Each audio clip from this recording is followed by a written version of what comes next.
Orange County is this idyllic place by the sea. It's kind of the quintessential California town.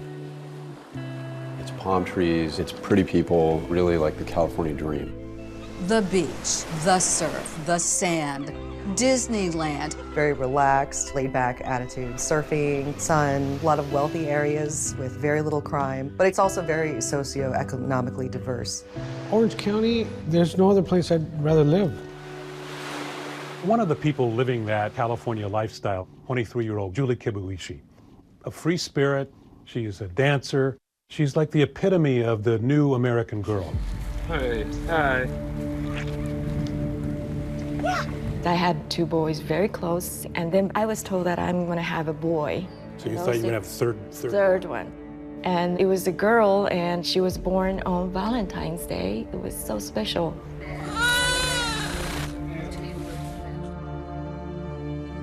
She started tap dancing when she was almost like 5. She just fell in love with it. She was very compassionate, talented as well, and very fun to watch on stage, bright, vivacious. You could see it was a spiritual connection for her with the music. She really just had an effervescence around her when she performs.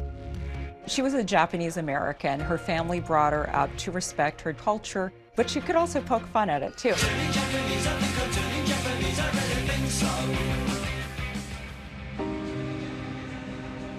She's very bubbly, goofy. Vibrant, attractive young lady, always willing to help a friend.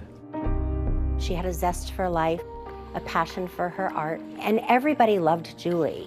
And her friends and the people that she hung out with, never any danger. No. Nothing really for a mother to worry about. My kids, they didn't go anywhere that they should not go. So the friendly and vivacious Julie suddenly has a new man in her life. She's studying fashion. She's in college and she meets Sam Herr. He's older.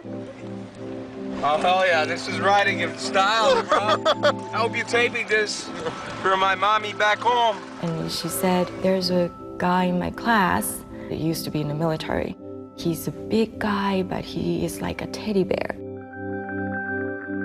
Sam Herr served time in Afghanistan, Army veteran, movie star, good looks. He was very close with his parents and seemed to be an all-around great guy. Sam was just one of those guys, kind of life of the party kind of guy. A lot of passion for what he did in the military. You're too scared. Say something to the camera. Goodbye, camera. Big, strong guy, happy-go-lucky, you know, just a big galoof. He was always smiling, he was always laughing.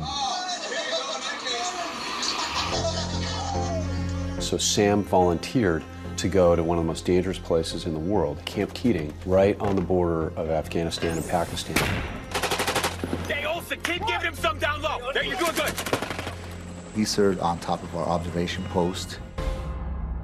When we were under gunfire, it can range anywhere from, you know, half an hour to hours. So one guy would have to go running through enemy fire to keep the generators going. And that guy was Sam Herr. He is a war hero. But war heroes can carry some damage, and all those months in the front lines had done some damage to Sam. In fact, like too many of our returning soldiers, he was beginning to show some signs of PTSD. He'll tell me stories sometimes that he'll have those nightmares somewhat often. He'll find himself in a foxhole and his area will be taken over by insurgents. That's got to be pretty scary, huh? Oh, it is. For him, it was very traumatic. He had saved his combat pay and he was going back to community college to get an education so he could re-enlist in the Army and rise in the ranks. Julie Kibuishi was going to Orange Coast Community College as well, and that's where she met Sam. Tell me about Julie and Sam's relationship, what you knew about it. Julie was Sam's tutor. She looked up to him, and she was very good at anthropology. She tutored him, and he got an A in that class. And they were friends, right? Absolutely. When we met Julie, and I said, Sam, is there anything going on with you and Julie? And he says, absolutely not, Dad. She's like my kid's sister. Never romantically involved as far as anyone knew. Sam and Julie have a very strong platonic friendship. She loved hanging out with Sam at his bachelor pad. The Camden Martinic Apartments. It's a large apartment complex, and it caters to young adults, and it's kind of like a Melrose Place, but much larger. It was full of a lot of partying, a lot of hooking up. They'd have Taco Tuesday, they'd go down to the pool on weekdays, and they'd have just social events. Among those at that social circle at the apartment were a couple from downstairs, Dan Wozniak and Rachel Buffett. They were local community theater actors, really looking for that big break. Picture a bunch of people, vast majority under the age of 25, and they were at the pool and they would barbecue and living this California college student lifestyle. That night, Julie had met up with her brother Taka at a restaurant. She was thrilled because she was asked to be in his upcoming wedding. He had actually given her a tiara to wear. Partway through the dinner, she's getting texts from her friend Sam Herr, and he's desperate to talk with her.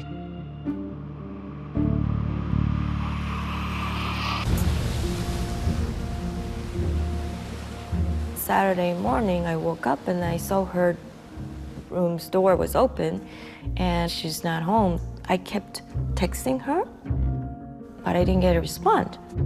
I started calling her, but somehow it didn't even go to voicemail. And at that point, my heart was like pounding. That same night, there's another parent who's looking desperately for their child. It's Steve Herr, and he's looking for Sam. Sam was supposed to come to our house for the weekend. When Saturday came, we hadn't heard from Sam, and throughout the day, I was calling his phone, but his phone was off, and Sam never turned his phone on. And I said, honey, I'm gonna drive on down to Sam's.